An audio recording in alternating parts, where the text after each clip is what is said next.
O tema de hoje é os ensinos do pecado de Judas. Pode não parecer, mas podemos tirar muitas lições do pecado de Judas. E não somente a sua traição. É o que iremos ver neste estudo. Vamos começar com Lucas, capítulo 22, a partir do verso 1. Estava próxima a festa dos pães asmos, chamada Páscoa. Preocupavam-se os principais sacerdotes e os escribas em como tirar a vida a Jesus, porque temiam o povo. Ora, Satanás entrou em Judas, chamado Iscariotes, que era um dos 12. Este foi entender-se com os principais sacerdotes e os capitães sobre como lhes entregaria Jesus. Então se alegraram e combinaram em lhe dar dinheiro. Judas concordou e buscava uma boa ocasião de lhe entregar sem tumulto. Observem aqui algumas coisas. Satanás entrando em Judas. A gente vai ver daqui a pouco por que isso aconteceu. E Judas foi se entender com os principais sacerdotes e capitães sobre como iria entregar Jesus a eles. E foi acertado de que os principais sacerdotes e os capitães iriam lhe dar dinheiro, suborno, no popular suborno, para Judas. Vamos ler Mateus capítulo 26, a partir do verso 14. Então um dos 12, chamado Judas Iscariotes, indo ter com os principais sacerdotes, propôs: Que me quereis dar, e eu vou-lhe entregarei? E pagaram-lhe 30 moedas de prata. Então esse foi o preço do suborno, 30 moedas de prata. E desse momento em diante buscava ele uma boa ocasião para o entregar. Vamos agora para Mateus 27, a partir do verso 1. Ao romper o dia, todos os principais sacerdotes e os anciãos do povo entraram em conselho contra Jesus para o matarem. E amarrando-o, levaram-no e o entregaram ao governador Pilatos. Então Judas, o que o traiu, vendo que Jesus fora condenado, tocado de remorso, devolveu as 30 moedas de prata aos principais sacerdotes e aos anciãos, dizendo: Pequei, traindo sangue inocente. Eles, porém, responderam: Que nos importa, isto é contigo. Observe que ele devolveu as moedas que foi recebida como suborno dos principais sacerdotes. E ainda disse, em reconhecimento, que havia pecado, traído sangue inocente. Aqui não dá para a gente ter uma noção, porque teria que sondar o coração. Isso somente Deus poderá fazê-lo. Se Judas se arrependeu, realmente, como ele diz aqui, pequei, e quando você reconhece que pecou, é o primeiro passo do arrependimento. Mas podemos também entender se Judas estava com remorso. Remorso é uma coisa, arrependimento é outra. E somente Deus poderá julgá-lo neste quesito. Então Judas, atirando para o santuário as moedas de prata, retirou-se e foi enforcar-se. Aqui está a conotação de que muita gente interpreta que Judas se enforcou. Mas na verdade o texto não diz isso. O texto fala que ele retirou-se para ir se enforcar. Agora, será que ele se enforcou realmente? A gente vai continuar vendo os textos. Continuando. E os principais sacerdotes, tomando as moedas, disseram: Não é lícito deitá-las no cofre das ofertas, porque é preço de sangue. E tendo deliberado, compraram com elas, ou seja, os sacerdotes é que compraram com as 30 moedas do suborno, o campo do oleiro, para cemitério de forasteiros. Por isso aquele campo tem sido chamado até o dia de hoje, campo de sangue. Então se cumpriu o que foi dito por intermédio do profeta Jeremias. Tomaram as 30 moedas de prata preço em que foi estimado aquele a quem alguns dos filhos de Israel avaliaram. Na verdade, a citação de Mateus se refere a Zacarias 11, verso 13. Porém, alguns teólogos tentam justificar esta afirmação de Mateus, afirmando que também se referencia a Jeremias 32, do verso 6 em diante. Contudo, a referência das 30 moedas está somente em Zacarias capítulo 11, verso 13, e que posteriormente a gente vai ler mais sobre esta passagem. Verso 10: E as deram pelo campo do oleiro, assim como me ordenou o Senhor. O interessante é que nenhum outro evangelho cita o suicídio de Judas. Então, o único evangelho que fala de que Judas devolveu as moedas e foi enforcar-se é o evangelho de Mateus. Como eu disse, isso não podemos afirmar que isto é um erro. Mas devemos entender que o texto de Mateus não diz claramente que Judas se enforcou, mas que ele foi se enforcar. Muita coisa pode ter ocorrido nesse meio tempo. Porque em Lucas capítulo 1, a partir do verso 1, nós temos a análise de Lucas. Visto que muitos houve que empreenderam uma narração coordenada dos fatos que entre nós se realizaram, conforme nos transmitiram os que desde o princípio foram deles testemunhas oculares e ministros da palavra. Igualmente a mim me pareceu bem, depois de acurada investigação de tudo, desde a sua origem, dar-te por escrito, excelentíssimo Teófilo, uma exposição em ordem. Então o Evangelho de Lucas, que não cita esse fato de Mateus, Lucas testifica de que ele fez uma pesquisa apurada. E que nós sabemos que Lucas escreveu o seu Evangelho e posteriormente escreveu o livro de Atos. E é no livro de Atos que nós temos mais informações sobre Judas.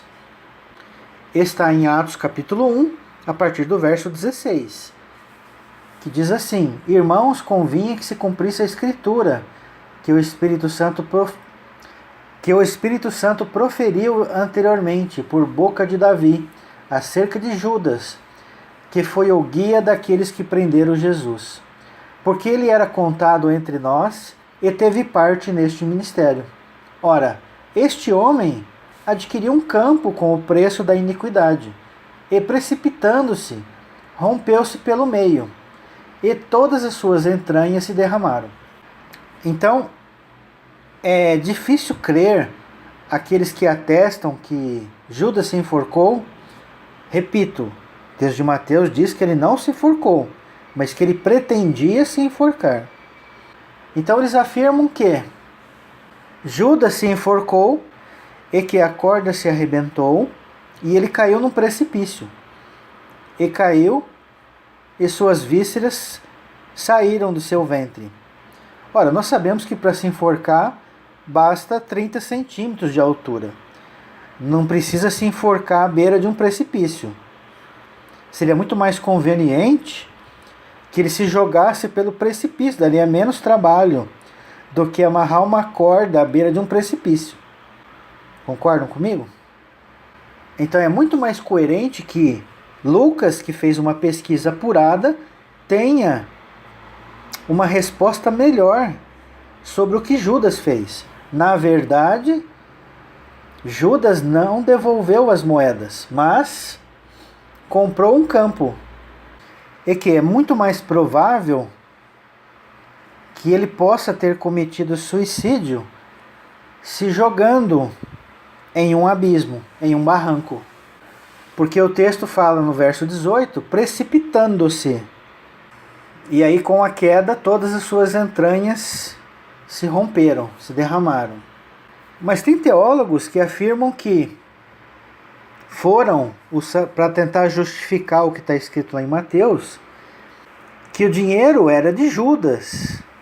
Mas quem comprou o terreno, na verdade, foram os sacerdotes. Ora, nós vimos no começo deste estudo de quem que era o dinheiro? Dos sacerdotes. Porque não foram eles que subornaram Judas? Então, de onde partiu o dinheiro? Dos sacerdotes. Aí Judas apenas devolveu, segundo Mateus, o dinheiro. Já o relato de Lucas fala que ele pegou esse dinheiro e comprou esse terreno, esse campo, e que se suicidou através de precipitando por um abismo. Então fica difícil de acreditar que Judas se enforcou à beira de um precipício e que ainda culminou com a quebra do galho ou a quebra da corda, e que ele se precipitou e etc. Continuando aqui, verso 19. E isto chegou ao conhecimento de todos os habitantes de Jerusalém, de maneira que em sua própria língua este campo era chamado Aceldama, isto é, campo de sangue. Agora eu pergunto aos irmãos, quem é mais culpado, Judas ou os principais sacerdotes? De quem era o dinheiro da traição? Como eu já disse, como eu havia dito anteriormente, o dinheiro era dos sacerdotes. Os sacerdotes é que subornaram Judas. É claro que Judas tem a sua parcela de culpa, mas nós sabemos pelo direito jurídico de que não é somente quem comete o assassinato, ou no caso de Judas, a traição, que é o culpado. Todos envolvidos se tornam culpados ou corresponsáveis. Mas, na verdade, nós observamos, segundo o direito penal, de que os sacerdotes eram os mentores intelectuais do assassinato de Jesus, da traição de Jesus, porque eles subornaram Judas. Se os sacerdotes não tivessem subornado Judas, será que Judas o trairia? Porque a gente vai ver que um dos pecados de Judas é que ele era interesseiro. Ele procurava lucro. Ele roubava o dinheiro das ofertas. Então, quem é mais culpado? Judas ou os principais sacerdotes? Observe em Mateus 23 quem eram os principais sacerdotes. Não eram os fariseus? Não era o sumo sacerdote? Em Mateus 23, Jesus fala assim. Em Mateus 23, nós temos, a partir do verso 1. Então falou Jesus às multidões e aos seus discípulos. Na cadeira de Moisés se assentaram os escribas e os fariseus. O que é sentar na cadeira de Moisés? Na cultura hebraica, nas sinagogas havia uma cadeira, aonde aquele que ia ministrar a palavra se assentava para ensinar as pessoas. Igualmente nós vemos hoje os pastores subindo no púlpito. É a mesma coisa. Compreende? Então os escribas e fariseus se assentam na cadeira de Moisés para ensinar. Verso 3. Fazei e guardai, pois, tudo quanto eles vos disserem, porém não os imiteis nas suas obras, porque dizem e não fazem. Então observa a qualidade dos fariseus. Eles ensinavam as coisas corretas.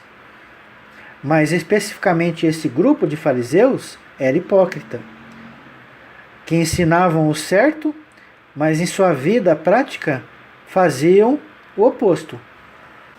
Então, não é apenas Judas que era amigo íntimo de Jesus, mas os fariseus também. Mas antes, vamos ver os motivos para a condenação de Judas.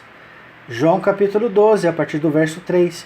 Então Maria, tomando uma libra de bálsamo, de nardo puro, muito precioso, ungiu os pés de Jesus e os enxugou com os seus cabelos, e encheu-se toda a casa com o perfume do bálsamo.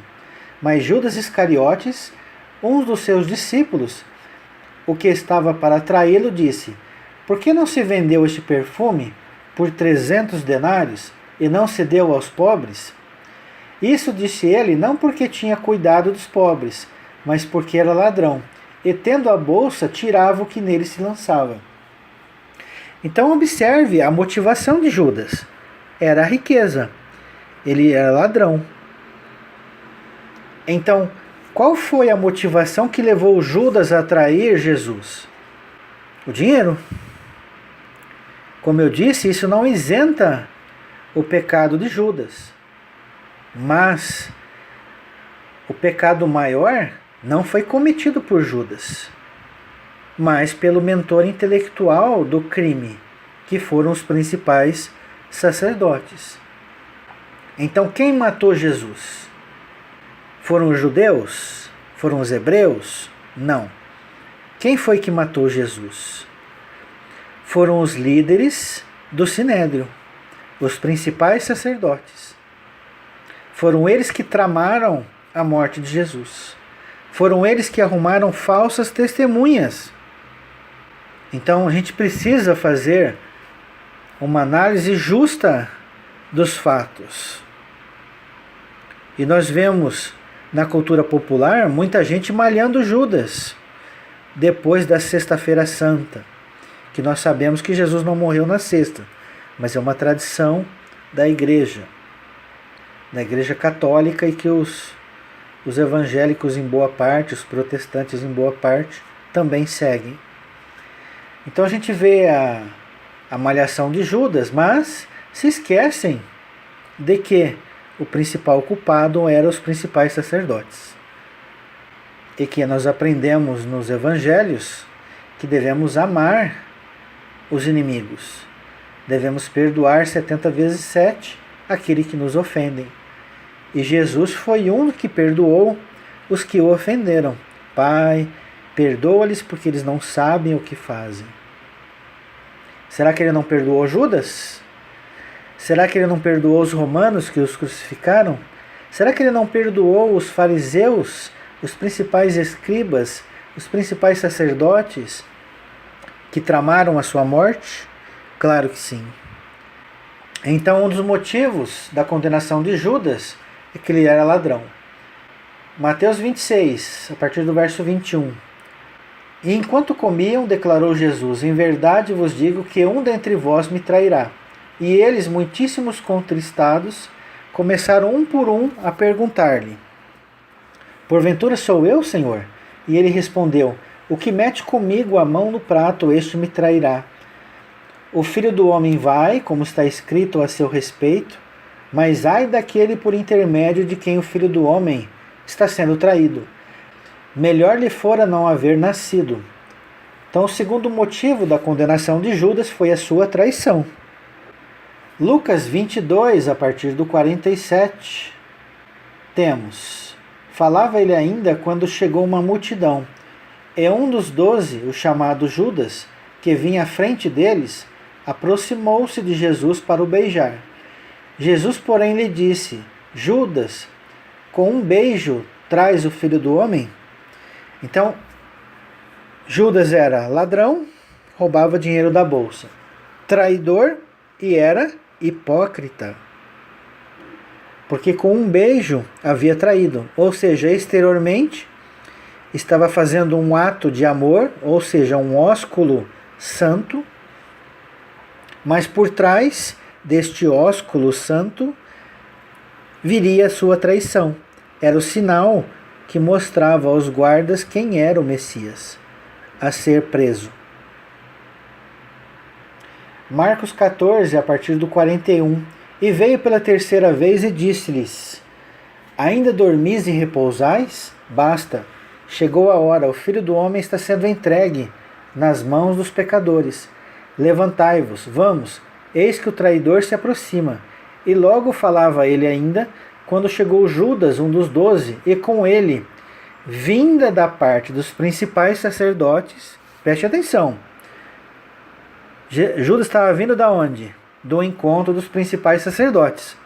Lembra que eu falei que esses, de fato, são os mentores intelectuais da traição e do assassinato de Jesus? Os sacerdotes queriam um motivo para prender Jesus. Eles observavam o comportamento de Judas, sabiam quem ele era. ladrão.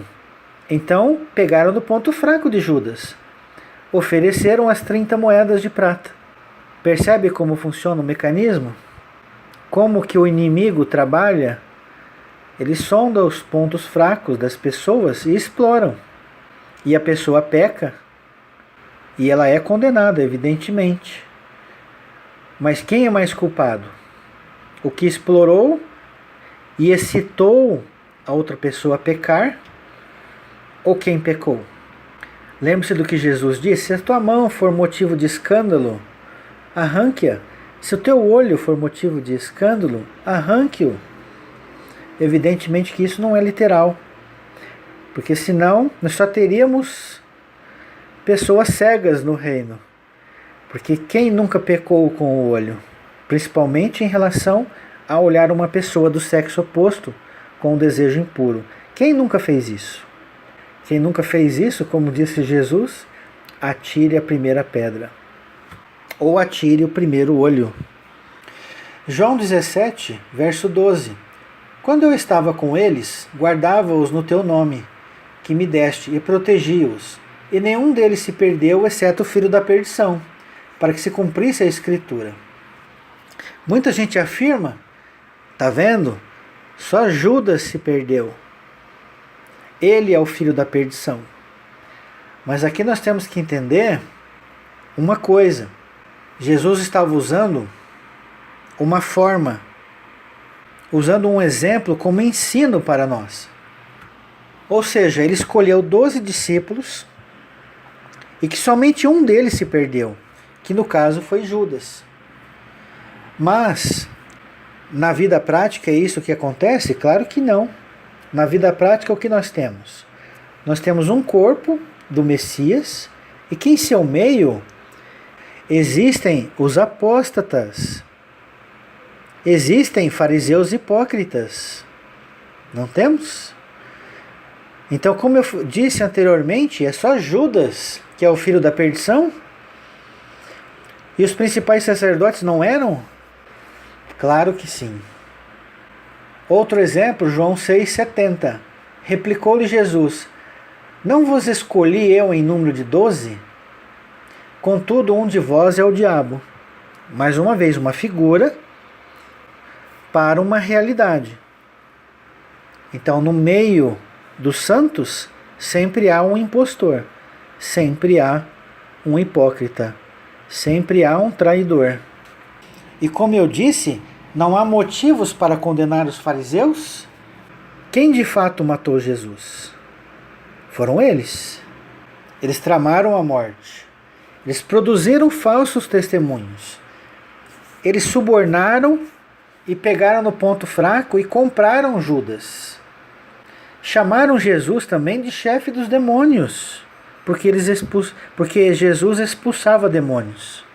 Mateus capítulo 5 fala que aquele que mata não está sujeito ao inferno de fogo e comete assassinato? Os fariseus cometeram 2 vezes assassinato.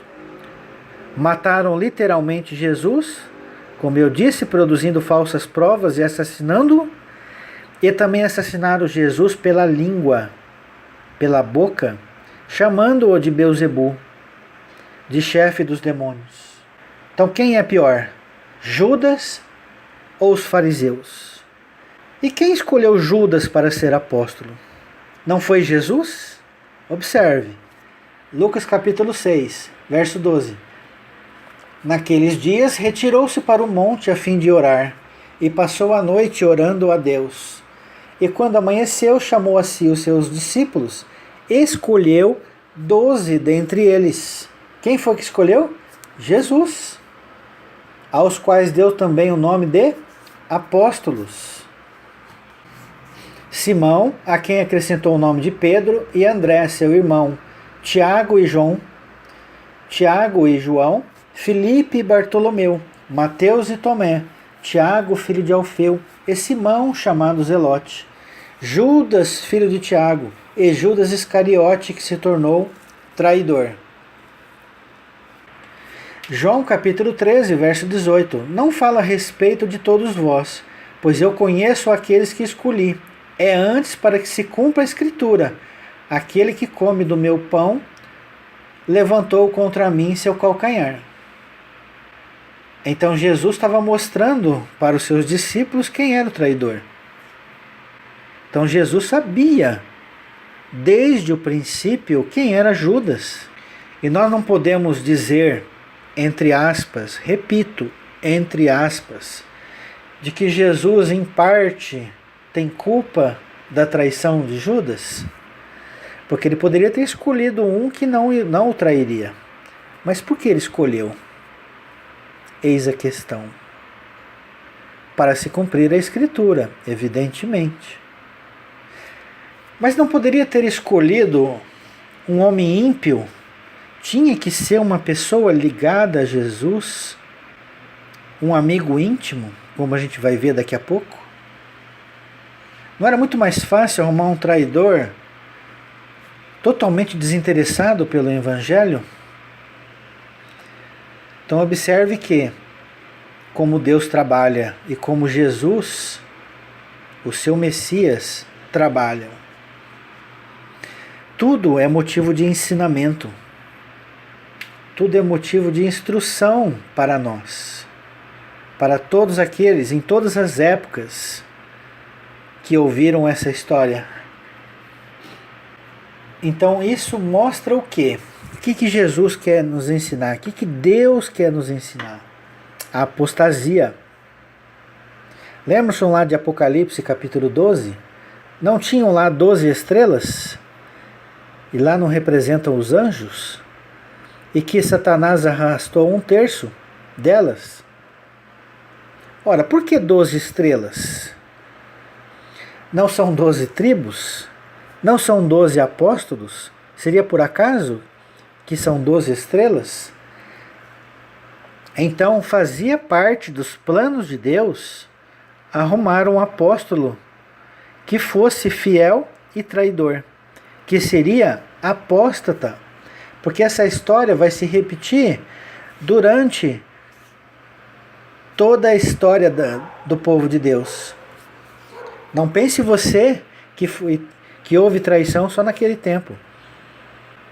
Temos relatos antes e temos relatos depois de Judas. Algumas outras citações sobre Judas nos evangelhos. João capítulo 13, a partir do verso 21. Dita estas coisas, angustiou-se Jesus em espírito. Ou seja, Jesus sentia isso. Ele tinha amor pelos seus discípulos. Ele sabia também o que o aguardava. Então ele angustiou-se no seu espírito e afirmou: em verdade vos digo, que um dentre vós me trairá. Então os discípulos olharam uns para os outros, sem saber a quem ele se referia. Ora, ali estava conchegado a Jesus um dos seus discípulos, aquele a quem ele amava. A esse fez Simão Pedro sinal, dizendo: pergunta a quem ele se refere. Então aquele discípulo, reclinando-se sobre o peito de Jesus, perguntou-lhe: Senhor, quem é? Respondeu Jesus: é aquele a quem eu der o pedaço de pão molhado.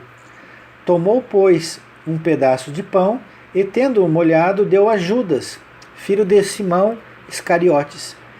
E após o bocado, imediatamente entrou nele Satanás. Então disse Jesus: o que pretendes fazer, faze-o depressa. Nós vamos entender esse contexto aqui de Satanás. Mas o que isso quer dizer? Que quem traiu não era qualquer um, mas um de seus próprios irmãos. E nisso, como eu falei, incluem-se os fariseus, os principais sacerdotes. Salmo 41:9.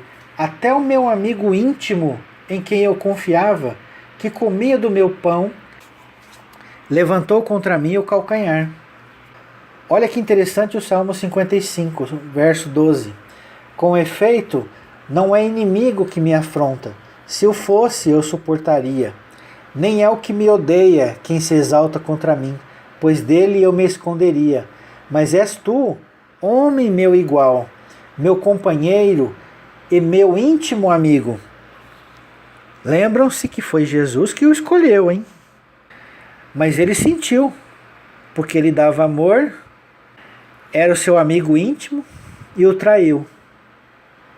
Jesus não foi pego de surpresa a traição. Mas como eu afirmei nesse estudo, é uma lição que Deus nos quer passar da apostasia. Porque se Deus não ensinar isso, quem vai ser pego de calça curta vai ser nós. Nós vamos confiar em todos os irmãos.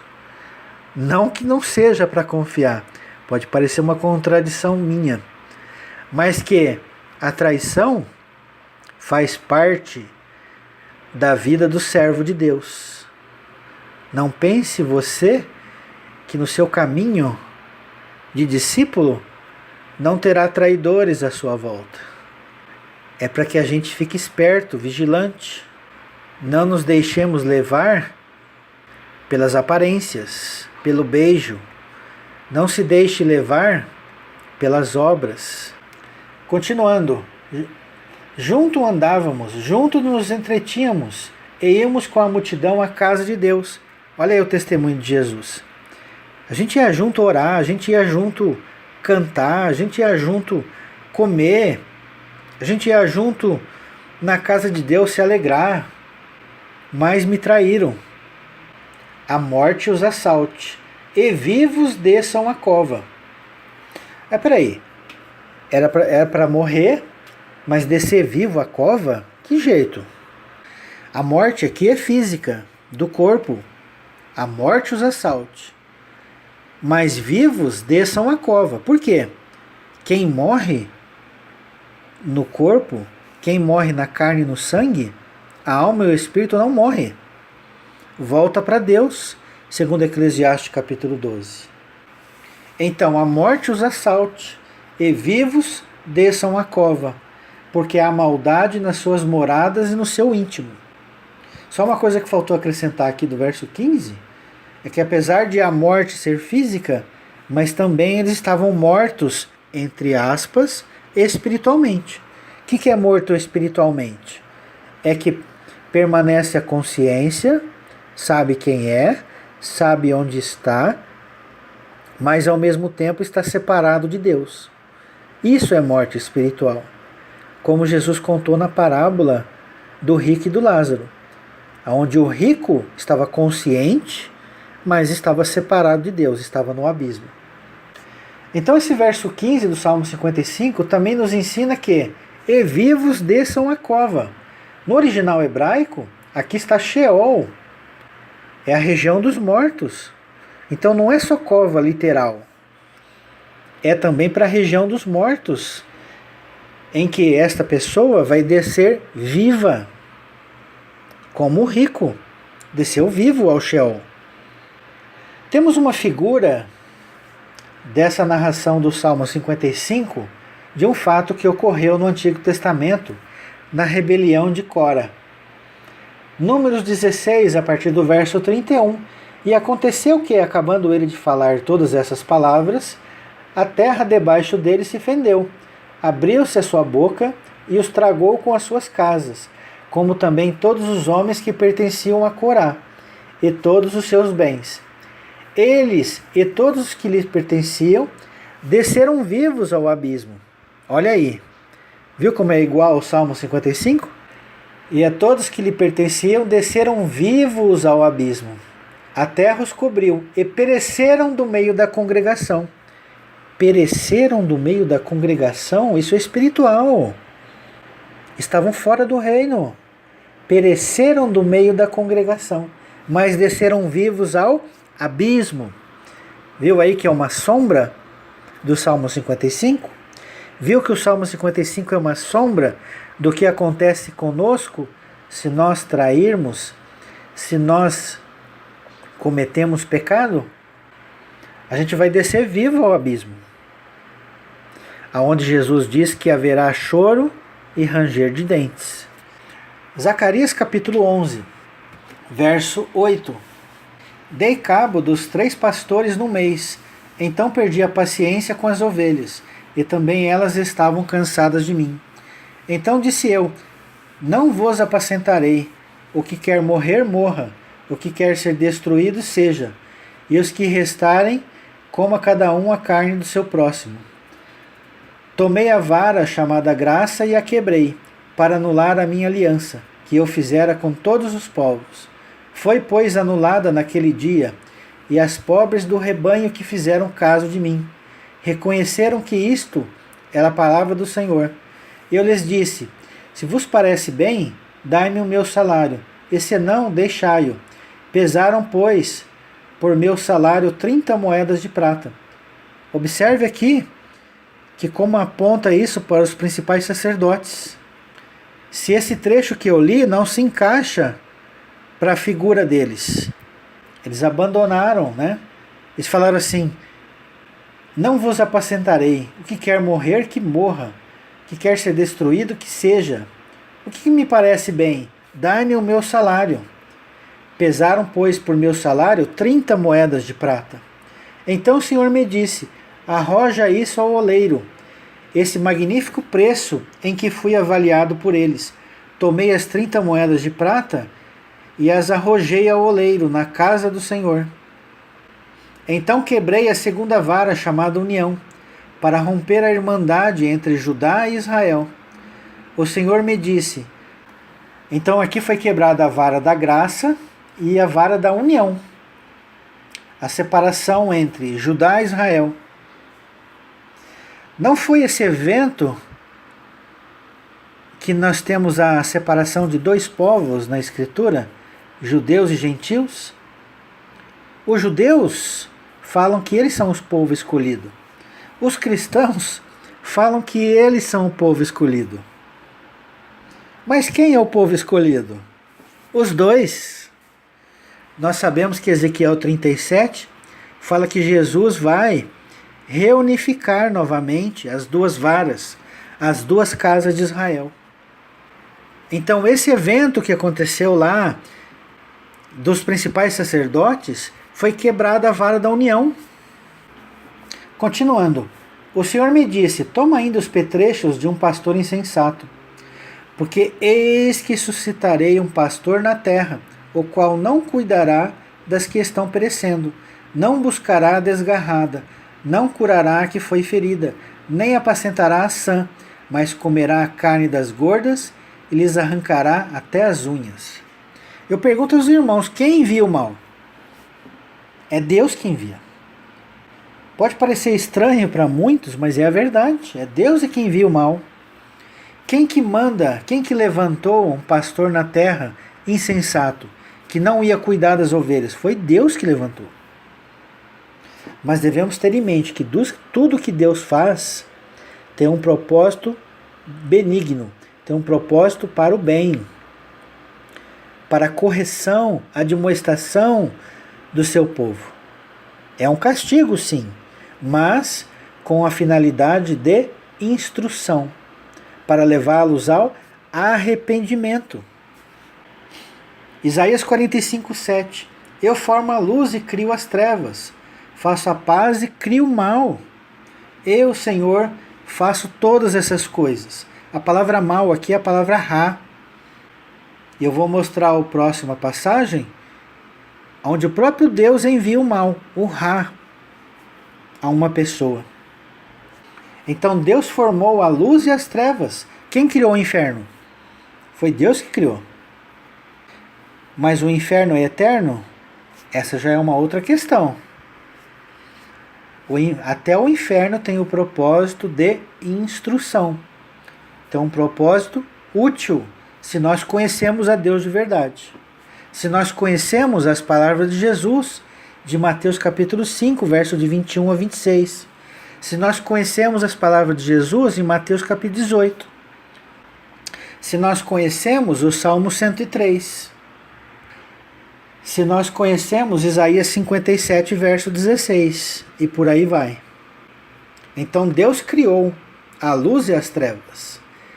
Ele faz a paz e cria o mal. Observamos o texto agora, na figura em anexo, a passagem de 1 Samuel, capítulo 16, verso 23. Veja aí, sucedia que quando o espírito maligno da parte de Deus vinha sobre Saul, Davi tomava a harpa e a dedilhava. Então Saul sentia alívio e se achava melhor. E o espírito maligno se retirava dele. Então, em roxo está a palavra Ruar. Aparece 2 vezes aí na passagem de 1 Samuel 16, 23. Em vermelho está a palavra Elohim, que é Deus. Nós temos em verde a palavra Shaul, que é Saul. E é Saulo também. Esse é o nome do apóstolo Paulo, Shaul. Então, por isso é que eu não me conformo com as traduções que o nome do primeiro rei de Israel é Shaul e do apóstolo dos gentios é Shaul. Por que os tradutores me colocam Saul e Saulo? Por que não utilizam um padrão só? Ou melhor ainda, por que não colocaram os nomes em hebraico mesmo? Ficaria muito mais claro. Traria menos confusão para o povo de Deus. E nós temos aí em marrom a palavra Ra, que significa mal, maligno. Então observa aí que nesse texto, quem envia o espírito maligno foi Deus para Saul. Mas não tem um propósito? Claro que tem. Continuando, 1 Reis 11:14, outro slide. Levantou o Senhor contra Salomão um adversário, Hadad, ou Edomita. Este era a linhagem real de Edom.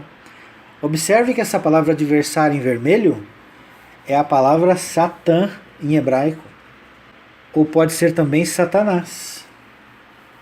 Levantou, pois, o Senhor a Salomão Satanás. Podemos dizer assim. E eu vou provar que isto é fato. Números 22, outro slide.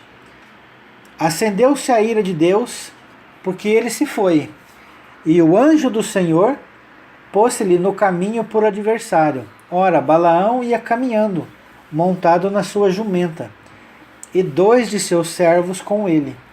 Então nós temos aí em roxo a palavra Malar, que é anjo, mensageiro. Nós temos em verde, nós temos o tetagrama, YHWH, que é o eterno, que é o Senhor em letra maiúscula, que é Deus, que é o Pai. Nós temos em vermelho a palavra Satã, adversário, Satanás. Então, no caso aqui, o anjo do Senhor para Balaão foi um Satanás, foi um adversário. Então, às vezes, dentro do cristianismo, há uma certa alienação com a figura de Satanás. Mas observe que na Escritura, nem sempre Satanás é uma pessoa voltada eternamente ao mal. Lembrando de Isaías 45, verso 7, que Deus cria o mal. Mas como eu afirmei, este mal tem um propósito bom, tem uma finalidade educativa e instrutiva. Mas para quem recebe, ela é vista como um mal mesmo, um castigo.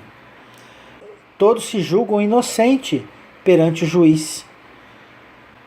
Então fala assim, que eu mereço para receber esse castigo? Então, neste caso, para o homem, para o anjo, aquilo ali é um mal mesmo. O inferno onde ele vai ser jogado é um mal mesmo. Mas Deus é mau? Não. Deus é benigno, segundo o Salmo 103. Mas não repreende eternamente a sua ira. Salmo 103. O inferno é eterno? Pergunto para vocês.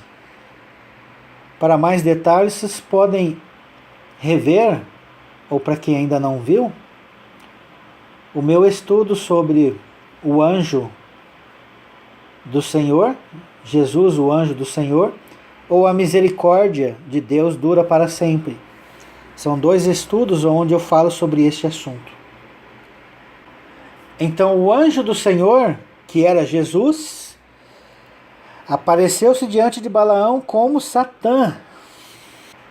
No caso de Jesus, era adversário de Balaão. mas para Balaão era o próprio Satanás diante dele. Encontramos também em Números 22:32, então o anjo do Senhor lhe disse, porque já 3 vezes espancaste a jumenta, eis que eu saí como teu Satã, eis que eu saí como teu adversário, porque o teu caminho é perverso diante de mim.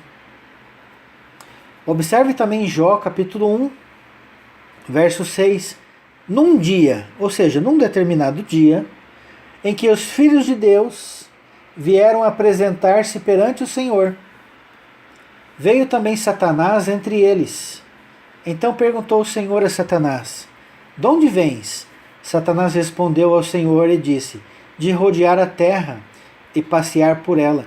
Muita gente não presta atenção nesse texto. Só presta atenção em Satanás. Mas olha só. Num dia vieram os filhos de Deus. Quem são os filhos de Deus? E que se apresentou Satanás também. São anjos. Anjos se apresentaram diante de Deus. Uma reunião celeste. E onde nós podemos encontrar isso? No Salmo 82, no verso 1. Deus assiste na congregação divina, no meio dos deuses. Estabelece o seu julgamento. Mas eu vou colocar no slide aí, para vocês, apenas o verso 6. Eu disse, sois deuses, sois todos filhos do Altíssimo. Quem são os filhos de Deus? Todos. Ah, mas a Escritura não diz que só aqueles que obedecem, só aqueles da fé que são realmente os filhos de Deus? Uma aparente contradição, né? Na verdade, nós temos a teoria e a prática. Na teoria, Salmo 82, 6. Todos são filhos de Deus. O filho pródigo não era filho do pai? Claro que era. Mas o filho pródigo abandonou a casa do pai. Se tornou rebelde. Mas para o pai deixava de ser filho? Não. Tanto é que ele ficava de longe todos os dias aguardando o filho voltar. Ele percebeu a vinda do filho pródigo antes de todos. Leia lá a parábola do filho pródigo. Então, na teoria, todos são filhos de Deus. Sem exceção. Agora, na prática, aí sim, na prática, os filhos de Deus são aqueles que obedecem. São aqueles que têm o anel no dedo, na própria parábola do filho pródigo. Então observa aí no slide, o que está em vermelho é a palavra Elohim, que é Deus ou deuses. Por quê? Pode ser singular ou plural. Veja lá em Gênesis 1, Bereshit bara Elohim. No princípio criou Deus, está no singular. Mas aqui no Salmo 82, 6 é plural. Tem que olhar o contexto. Em Gênesis 1, criou, está no singular. Aqui está no plural o verbo. Então a palavra Elohim deve ser traduzida por deuses, o que os tradutores colocaram corretamente. Com exceção da King James, né? Colocou aí juízes. É claro que todos os Elohim podem exercer o seu papel de juiz, mas de fato ele é um Deus com D minúsculo. Então quem são os Elohim? São os anjos, são os espíritos. Satanás era um filho de Deus. Na passagem lá de Jó, Deus estava destacando os Satanás do meio dos filhos de Deus. Estranho isso, né? Para muitos que estão ouvindo isso pela primeira vez. Mas preste atenção nos textos. O que está em azul claro aí é a palavra Aten, que significa voz. Nós temos aí em roxo Binei, que significa literalmente meus filhos, porque Ben é filhos e o I no final da palavra Ben que é o artigo possessivo, meu, meus, minha, minhas. Então, binei, que é filho, ben, que é filho, binei vira meus filhos.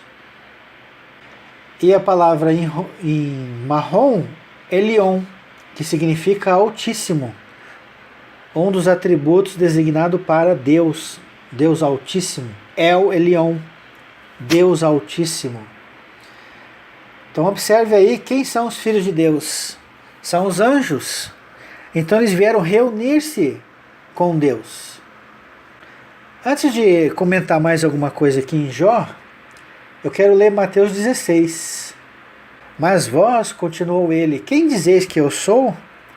Respondeu Simão Pedro, disse, tu és o Cristo, o Filho do Deus vivo.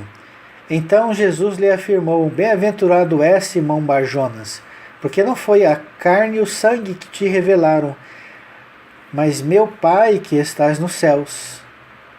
Também eu te digo que tu és Pedro, e sobre essa pedra edificarei a minha igreja, e as portas do inferno não prevalecerão contra ela. Dar-te-ei as chaves do reino dos céus. O que ligares na terra terá sido ligado nos céus, e o que desligares na terra terá sido desligado nos céus. Então advertiu os discípulos de que a ninguém dissessem ser ele o Cristo. Desde este tempo começou Jesus Cristo a mostrar a seus discípulos que lhe era necessário seguir para Jerusalém e sofrer muitas coisas dos anciãos e dos principais sacerdotes e dos escribas. Aí, tá vendo? Aqui Jesus não cita Judas, mas está citando quem? Os anciãos e principais sacerdotes e escribas, os mentores intelectuais da sua morte. Ser morto e ressuscitado no terceiro dia. E Pedro, chamando-o à parte, começou a reprová-lo, dizendo, tem compaixão de ti, Senhor? Isso de modo algum te acontecerá. Mas Jesus, voltando-se, disse a Pedro, arreda-te, Satanás. Tu és para mim pedra de tropeço, porque não cogita das coisas de Deus, e sim da dos homens. Então tem muito crente que pega isso aqui literal e fala assim, tá vendo? Satanás estava em Pedro. Nós temos que entender, gente. Há 1 minuto atrás, Pedro foi o único que sabia que Jesus era o Filho de Deus. 1 minuto depois, ele vai estar assistido por Satanás? Ou aqui é outra coisa? É claro que é outra coisa. Lembra que a palavra Satanás é adversário? Então, arreda-te, adversário. Pedro estava se colocando como adversário de Jesus. Todas as vezes que nós fazemos algo contra a vontade de Deus, nós nos tornamos satanases. Agora, nós somos Satanás literal? Não. Está vendo a diferença, irmãos? Então, Pedro não estava assistido por Satanás, mas estava pensando como homem carnal. Para a gente ter também um aprendizado aqui, de que nós somos dirigidos sim pelo Espírito Santo, mas isso não é 24 horas por dia. Isso não é todos os minutos. No minuto nós podemos fazer uma coisa inspirada pelo Espírito Santo, e no minuto seguinte nós podemos fazer uma coisa carnal, motivada pelo nosso próprio espírito. Porque o nosso espírito ainda é mau. O nosso espírito ainda é pecador.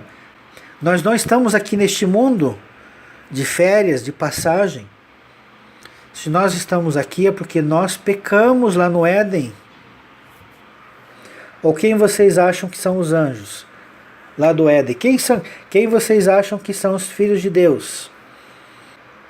Nós, os anjos. Então disse Jesus a seus discípulos, se alguém quer vir após mim, a si mesmo se negue. Tome a sua cruz e siga-me. O que é negar a si mesmo? Negar a nossa vontade da carne. Como Pedro tinha. Onde ele falou para Jesus, de maneira nenhuma, Senhor, tenha compaixão de ti. E Jesus o chamou de adversário. Jesus o chamou de Satanás. Voltando para Jó, capítulo 2, verso 1, num dia, olha aqui, outro dia. Lembra-se que em Jó 1, teve um dia em que os filhos de Deus se reuniam com Deus junto com Satanás. Aqui no capítulo 2 é outra reunião. Olha como isto é comum. Num dia em que os filhos de Deus vieram apresentar-se perante o Senhor, veio também Satanás entre eles apresentar-se perante o Senhor, diante de Deus. Mas você não falou que nós somos os anjos? Então quem participou dessa reunião? Todos os que estavam fora do corpo físico. Salmo 82, 6, versos 6 e 7, diz que nós temos duas naturezas, como anjo e na carne. Vós sois deuses, Elohim, todavia, verso 7 do Salmo 82, como homens morrereis. Então há momentos da nossa existência em que nós passamos pela morte do corpo físico. Nós passamos por uma experiência na carne. Então esses que estavam na reunião com Deus são os que estavam, evidentemente, fora da carne. Então num dia em que os filhos de Deus, os Elohim, os anjos, vieram apresentar perante o Senhor e Satanás estava entre eles, Satanás não é anjo? Então quem é Satanás entre eles? Outros anjos. Quem são os filhos de Deus? São os anjos, os Elohim. Verso 2: Então o Senhor disse a Satanás: De onde vens? Respondeu Satanás ao Senhor e disse: De rodear a terra e passear por ela. É só Satanás que rodeia a terra e passeia por ela? Os demais anjos não? Os bons e os outros maus? Claro que sim. Está vendo como tem muita coisa nas entrelinhas que nós não percebemos? Perguntou o Senhor a Satanás: Observaste o meu servo Jó? Porque ninguém há na terra semelhante a ele, homem íntegro e reto, temente a Deus e que se desvia do mal. Ele conserva sua integridade, embora me incitaste contra ele para o consumir sem causa. Observa aqui que Jó era um homem íntegro e reto, e temente a Deus e se desviava do mal. Então Satanás respondeu ao Senhor: Pele por pele, e tudo quanto o homem tem dará pela sua vida. Estende, porém, a mão, toca-lhe nos ossos e na carne, e verás se não blasfema contra ti na tua face. Disse o Senhor a Satanás: Eis que ele está em teu poder, mas poupa-lhe a vida. Observa que quem manda em Satanás é Deus. Satanás não faz o que quer, não. Satanás é um servo de Deus. Isso choca o ouvido de muitos, né? Mas é o que está no texto aí. Não é Deus que dá legalidade para Satanás agir? E Jó tinha merecimento para receber Satanás? Não. Ele não era um homem fiel, temente a Deus, homem íntegro, era? Então observe que tem muitas coisas para nós aprendermos sobre a vida, sobre a morte. Então no verso 7, continua. Então saiu Satanás da presença do Senhor, dessa reunião com os demais filhos de Deus, e feriu a Jó tumores malignos. Não foi Deus que mandou? Foi. Deus não cria o mal? Cria. Deus não enviou Satanás? Mandou. Deu a ele autoridade. Desde a planta do pé até o alto da cabeça. Mas não devemos esquecer, tudo isso tem uma finalidade útil. Será que não teve para Jó? Teve. Será que não tem para nós como lição? Tem. Assim como a traição, nós devemos saber que Deus pode muito bem mandar Satanás na vida de um crente, na vida de um servo. Pode pôr a vida da pessoa de ponta cabeça. Então não tem essa história aí de que se a pessoa está em maldição é porque ela não é fiel a Deus. Nem sempre. Cada caso é um caso. Há de analisar-se caso a caso. Salmo 109, verso 1. Ó Deus do meu louvor, não te cales, pois a boca do ímpio e a boca do enganador estão abertas contra mim. tem falado contra mim com uma língua mentirosa. Quem que falava? Judas. Mas os principais sacerdotes também. Eles não eram hipócritas? Claro que eram. O que é hipocrisia? Eles me cercaram com palavras odiosas e pelejaram contra mim sem causa. Não chamaram ele de Beelzebu? Não pelejaram, não lutaram contra ele sem causa? Não produziram falsas provas no julgamento? Continuando, em recompensa do meu amor são meus adversários, mas eu faço oração. Que oração? Pedindo para Deus perdoá-los, o Pai perdoá-los. Orai pelos que vos perseguem. Não foi isso que ele ensinou no Sermão do Monte? Mas eles me deram mal pelo bem e ódio pelo meu amor. Põe sobre ele um ímpio e Satanás esteja à sua direita. Olha aí como nós podemos aprender. Ó.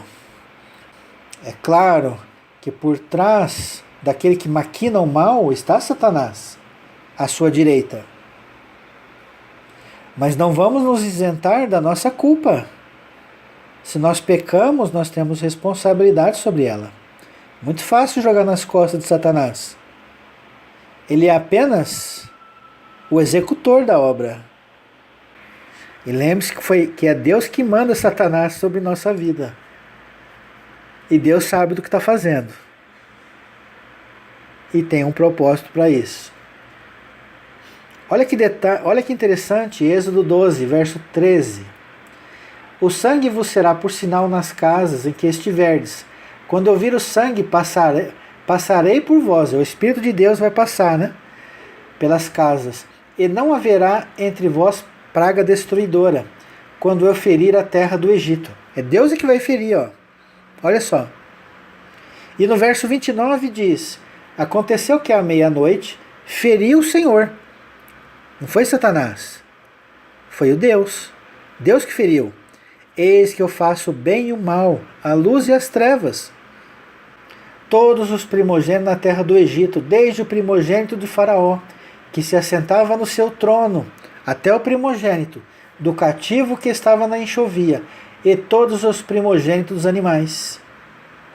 Mas quer ver como tem coisa interessante que a gente não se apercebe? Salmo 78, verso 47. Com chuvas de pedra lhes destruiu as vinhas, e os seus sicômoros com geada. Entregou a saraiva o gado deles, e aos raios os seus rebanhos. Lançou contra eles o furor da sua ira, cólera, indignação e calamidade. Legião de anjos portadores de males. Lembra da reunião de Jó? Os filhos de Deus, e entre eles estava Satanás.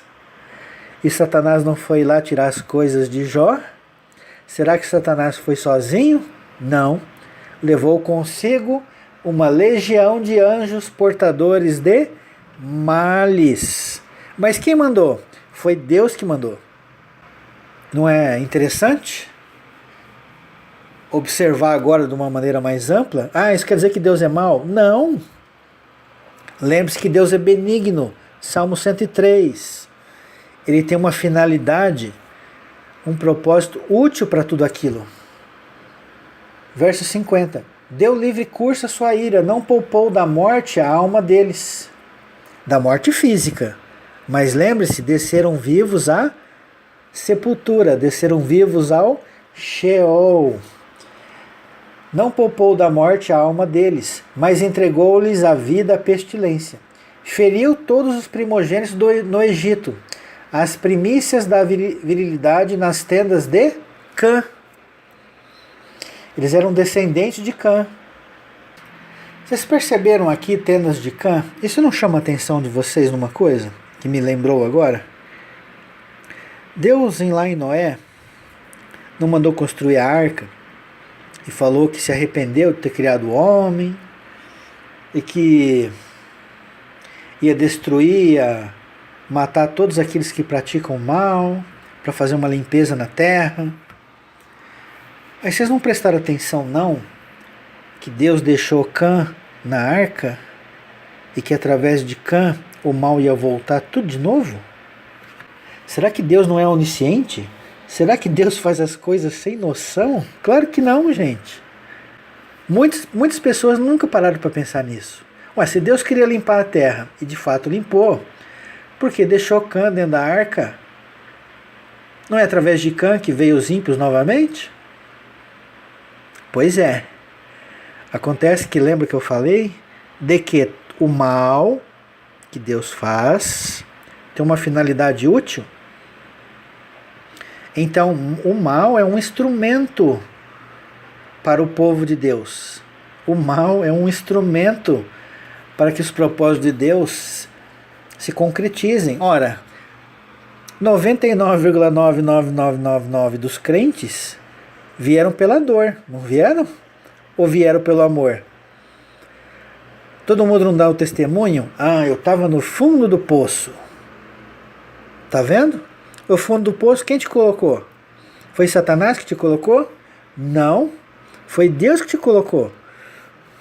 Através de Satanás, evidentemente. Então é preciso ter maturidade, irmãos, para a gente aprender essas coisas. Aprender a saber quem é Deus, quem é Satanás. Que cada um tem a sua finalidade, um propósito. Então o Espírito Santo não seria uma legião de anjos do bem? Sim. Satanás não poderia ser uma legião de anjos para o mal? Sim. Simbolicamente nós podemos entender assim. Tanto o Espírito Santo quanto Satanás fazem em nome de Deus. Deus não formou a luz e as trevas, não criou a paz e criou o mal? Então quem suscitou um adversário, Satanás, contra Salomão? Foi Deus. Quem suscitou o anjo do Senhor, que é Jesus, Yeshua, como um adversário, Satanás, contra Balaão? Foi Deus. Quem enviou um espírito maligno para atormentar Saul? Foi Deus. O mal de Deus é um instrumento de correção, admoestação e de salvação do povo. O juízo não tem apenas o efeito punitivo, mas o propósito do juízo é correção. O próprio Satanás é um instrumento de salvação. Observe aqui 1 Coríntios 5,5. Entrega a Satanás para a destruição da carne, a fim de que o espírito seja salvo no dia do Senhor Jesus. Então, quando tem um rebelde, o que Paulo falou? É entregue para Satanás, que vai colocá-lo onde? No fundo do poço, para a destruição da carne, para que não fique nenhum pensamento da carne na pessoa e que ela possa enxergar somente Deus. Quando você está no fundo do poço, você não tem para onde olhar a não ser para cima, a não ser para Deus. Então, mesmo que a destruição da carne seja literal, o propósito de Deus nos entregar para Satanás é para a salvação da nossa alma, a salvação do nosso espírito. Aí a finalidade, 1 Coríntios 5,5. A fim de que o espírito seja salvo no dia do Senhor Jesus. Ah, mas não é a alma que é salva? O espírito também é salvo. Lembre-se que na morte, o corpo volta para o pó, tudo que é físico volta para o físico, tudo que é espiritual volta para o espiritual. O espírito volta a Deus. Mas Deus não é onipresente? É. E por que precisa voltar para Deus, então, se Deus está em todo lugar? É exatamente como eu expliquei. Tudo que é espiritual volta para o espiritual. Tudo que é físico volta para o físico. E já estamos encaminhando para o final, o slide aí do Salmo 100, verso 5. Porque o Senhor é bom, a sua misericórdia dura para sempre, e de geração em geração a sua fidelidade. Em vermelho temos a palavra Olã.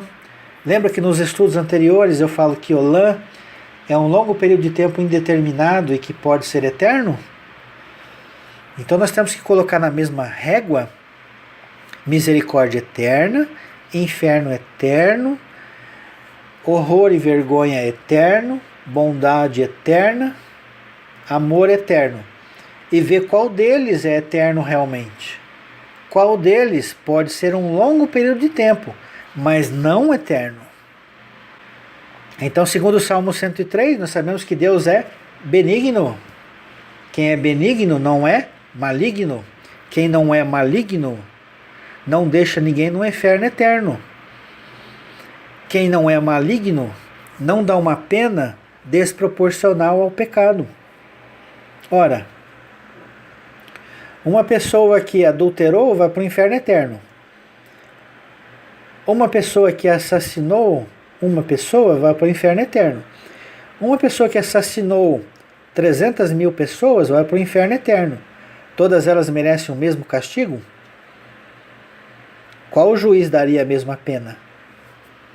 Não existe na legislação humana, ora, crime de assassinato de 10 a 30 anos. Mas não tem os atenuantes? Se for réu primário, as consequências do assassinato, se foi premeditado, se não foi, se foi acidental. Então, você acha que Deus não leva isso em conta, não? Claro que sim. Será que não tem como pagar a pena, como todo presidiário? Tem. Jesus falou lá em Mateus 5, verso 26. A prisão. Falou lá em Mateus 18. E lembre-se que Mateus 5, 22 fala do inferno de fogo, hein? O que é o inferno de fogo? A prisão. O que é a prisão? O inferno. Então nós temos aí em azul misericórdia. Então nós temos misericórdia eterna ou uma misericórdia que é um longo período de tempo indeterminado? É claro que ela é eterna. Se Deus não tivesse misericórdia eterna, todos estariam no inferno eterno. Deus seria hipócrita, porque ele ensina, através de Jesus, no Sermão do Monte, amai os inimigos, perdoar 70 vezes 7. Jesus chega para o pai e fala assim: Pai, perdoa-lhes que eles não sabem o que fazem. Aí o pai fala assim, o pai de TPM, o pai bipolar fala assim: Ah, vocês mataram meu filho? Quero nem saber, não tem justificativa. Inferno eterno para todos. Será que é isso? Nós temos um Deus bipolar? Nós temos um Deus hipócrita que manda perdoar 70 vezes 7 e ele não perdoa? A meu ver, claro que não. Não é esse o Deus que eu creio. Não esse é o Deus que eu sirvo. Deus vai castigar eles? Sim. Mas não eternamente. Como disse Jesus, até que se pague o último centavo. Se as prostitutas e os publicanos precedem os escribas e fariseus no reino, e a palavra preceder é entrar na frente, e Judas? Será que Judas cometeu pecado maior que os fariseus? Será que Judas estaria fora no reino? Um dia, ele pode estar fora do reino hoje, mas e na eternidade? Os fariseus, os escribas, que seriam precedidos pelas prostitutas, Judas também não seria precedido? Sim. Os fariseus não seriam últimos, do qual eles eram os primeiros? Os últimos da fila ficam fora do reino? Ou entram mais tarde? Entram mais tarde. É isso que significa a palavra preceder, que as prostitutas entram na frente. Então, o pecado de Judas foi maior que o dos fariseus, para terminar esse estudo? Claro que não. Nós vimos que o mentor intelectual do assassinato de Jesus foram dos principais sacerdotes. Judas foi um instrumento, e Satanás foi um instrumento em cima dos fariseus, em cima de Judas. Então tenhamos fé de que o eterno nosso Deus é bom, sua misericórdia dele dura para sempre, e ele fará sim a sua justiça, porque faz parte do seu caráter.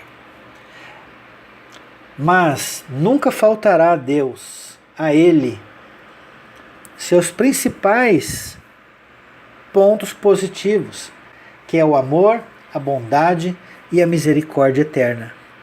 Um abraço a todos e shalom, shalom.